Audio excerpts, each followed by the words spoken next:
Hello everyone. In this video we are talking about two forces that move objects. These forces are called push and pull.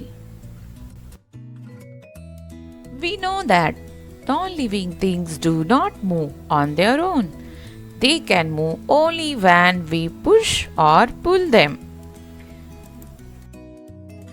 We use these two forces every single day.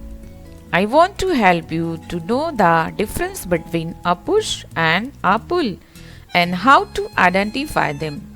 So, you know exactly how you are moving the objects around you.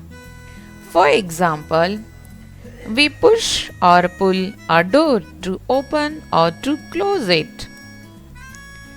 We push or pull a refrigerator door to open it or to close it.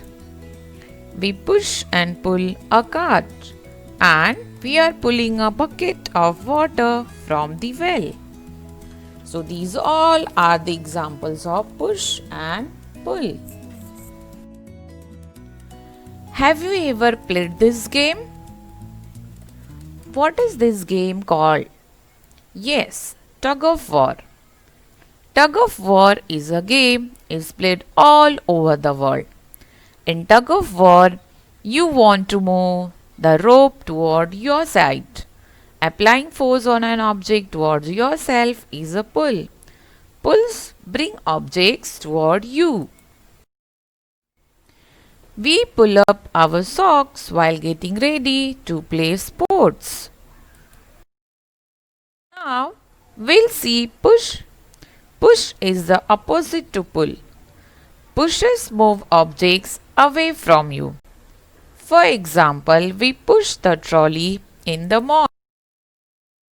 This boy is pushing this car by applying force. We push or pull an object to move it, stop it, change its shape, or change its direction of movement. A push or pull acting on an object is called force. So here you can see force is required in our various day-to-day activities like ringing bell. Here we are pushing, flying kite. Here we are pulling, dialing number. We are pushing, opening a door. Here we are pulling. So we can say a push or pull acting on an object is called force. In all situations, we are applying force. Now we'll see effects of force. The changes that a force can bring about is called its effects. When a force is applied on a body, these effects can be seen. Number 1. A force can change the shape or size of an object. For example, when an inflated balloon is pressed between two hands, its shape changes.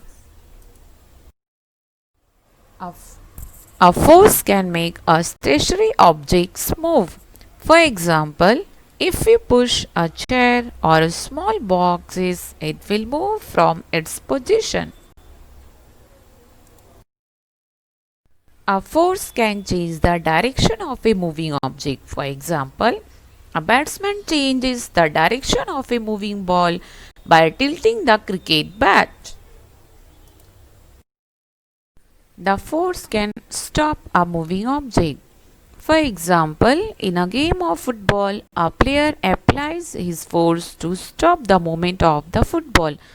So, these all are effects of force.